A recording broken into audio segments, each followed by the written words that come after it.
The Orphan Brigade is a ghost story set to music.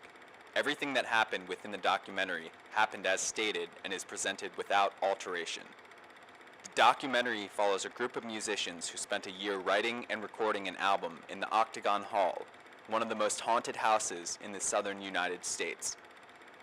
Initially setting out to tell the story of this architectural oddity and the family, soldiers, and servants who lived and died there, the group looked for inspiration via encounters with spirits who had been said to inhabit the hall.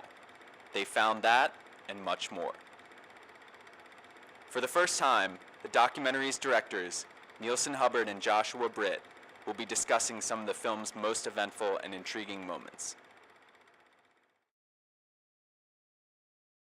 Had really started talking about this project and wanting to explore the house and the history and write about this family that lived in the middle of this pretty tumultuous period of America. Also kind of explore that story through kind of a ghostly, haunting that's still supposedly going on in this house today. Each song is about a character in the house or about something that happened there, some sort of ghostly experience that someone had presented to us. And so each section of the documentary is, the history of that and the telling of that story, along with any weird ghost encounters that anyone had. Could you tell us the significance of the Orphan Brigade name?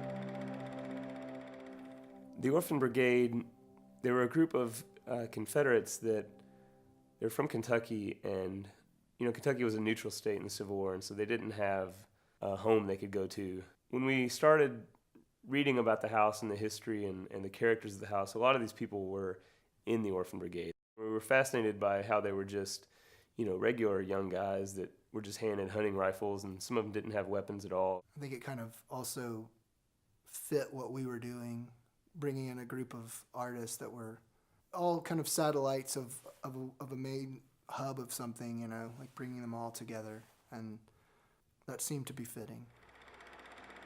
How did you first hear about the Octagon Hall? When did you first visit the hall, and what made you decide to write and record an album there?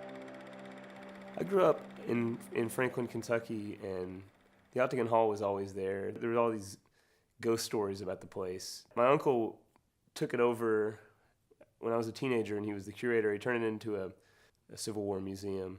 A group of us were fascinated with going in some of these old houses that were haunted or allegedly haunted. I think that's where kind of the interest began, kind of fell in love with the house, basically. What was it like writing in the Octagon Hall? It was one of the most inspiring sessions of, I guess, any kind of creation of music I've ever been involved in. We really worked hard to put ourselves in the shoes of these characters and in the minds of these characters from the past.